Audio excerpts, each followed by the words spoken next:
Wonderful. నీ ప్రభావంతో ప్రియలో చాలా మార్పు వచ్చింది. ఇప్పుడు ప్రియ క్రమశిక్షణకు మారిపోయింది.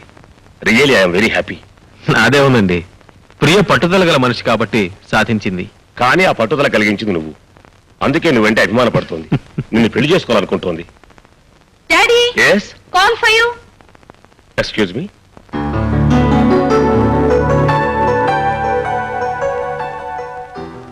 ఎక్కడి నుంచమ్మా? న్యూయార్క్. ఇదిగో నీ ఫేవరెట్ డ్రింక్ పెప్సీ. థ్యాంక్స్. రెండెందుకు? నేను ఉన్నానుగా. ఏయ్, అక్కడ మీ ఫాదర్ ఉన్నారు తెలుసుగా. ఉండని, జీవితాన్ని పంచుకోబోతున్నాం. డ్రింక్ పంచుకుంటే ఏమైంది? సరే.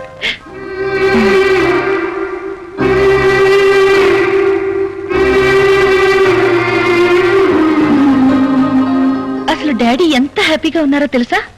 మంచి రోజు చూసి మీ పేరెంట్స్ ని కలిసి పెళ్లి ఫిక్స్ చేయాలనుకుంటున్నారు. పెళ్లి ఫిక్స్ అయితే మన అమెరికా ప్రపోజల్ కూడా డిసైడ్ చేయొచ్చు. హనీమూన్కా? కాదు, అక్కడ సెటిల్ అవడానికి. అక్కడే సెటిల్ అయిపోవాలని నేను అనుకోవటం లేదే. సరదాగా 4-5 రోజులు తిరిగి వచ్చి మనిద్దరం కలిసి ప్రాక్టీస్ చేద్దామని నా కోరిక. హ్యాపీగా లైఫ్ ఎంజాయ్ చేయకుండా ప్రాక్టీస్ దేనికి వేణు? డబ్బుకా? ఆ డబ్బు మీకుంది, మాకు ఉంది. 10 మందికి ఉపయోగపడాల్సిన డాక్టర్ అయ్యుండి నువ్వు ఇలా మాట్లాడడం చాలా అవమానం ప్రియా. అవమానం ఏముంది? డాడీ పోరు పడలేక డాక్టర్ కోర్సులో చేరాను. నిన్ను పొందడం కోసం అది పాస్ అయ్యాను. అంతేగాని నాకు ఆ వృత్తి మీద ఏమాత్రం మోజులేదు. డబ్బు కోసం సేవలు చేయడం నా వల్ల కాదు. నా భర్తగా ఆ పని నువ్వు చేస్తున్నా నేను భరించలేను. I hate that bloody job. Shut up. వృత్తిని కించపరుస్తూ నువ్వు ఇంకొక మాట మాట్లాడినా నేను భరించలేను. నేను నిన్ను ఇష్టపడింది, పెళ్లి చేసుకోవాలనుకుంది నువ్వు ఒక డాక్టర్ అని, ఇద్దరం కలిసి వీలైనంత వరకు రోగులకు సేవ చేద్దామని. నీకోసం ఇంతగా మారిన నా కోసం నువ్వు ఆ మాత్రం మనసు మార్చుకోలేవా? కావాలంటే అక్కడే ప్రాక్టీస్ పెట్టుకుందు గాని పెళ్లికి ముందే పంతాలకు పోవద్దా? చూడు, వివాహంలో అపోహలకు తావుండకూడదు.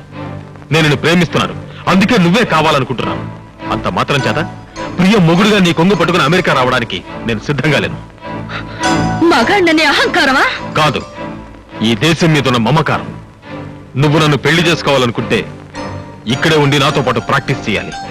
నెవర్. నువ్వు నాతో రావడానికి సిద్ధంగా ఉంటేనే మన పెళ్లి జరుగుతుంది. ఇదే నీ నిర్ణయమా? ఎస్.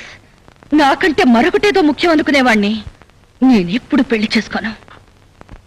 Thank you Priya. నాకు ఫస్ట్ డ్యూటీ, తర్వాత ఏదైనా.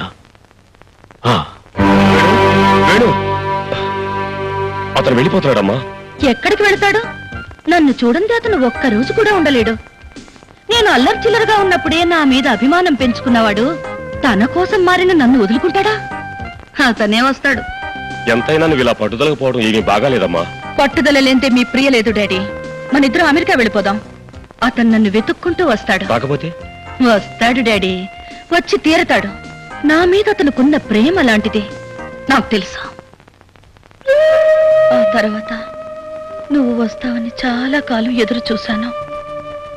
నా ప్రేమలో బలం ఉందనుకున్నాను.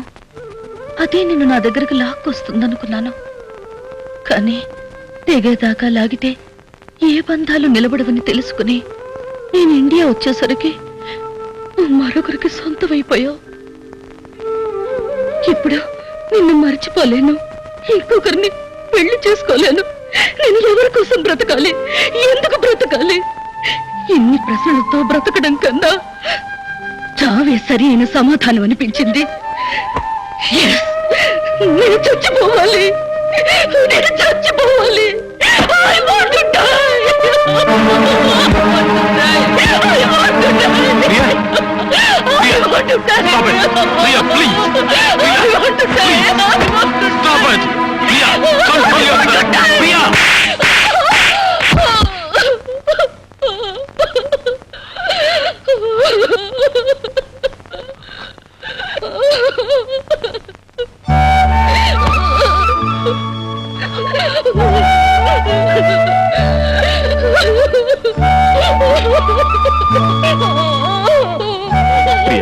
Priya, I'm sorry. Priya, Priya, get up, get up. Priya, Priya, నా మీద ఏమాత్రం గౌరవం ఉన్నా ఇంకెప్పుడు అఘాయిత్యం చేయని మాటివ్వు.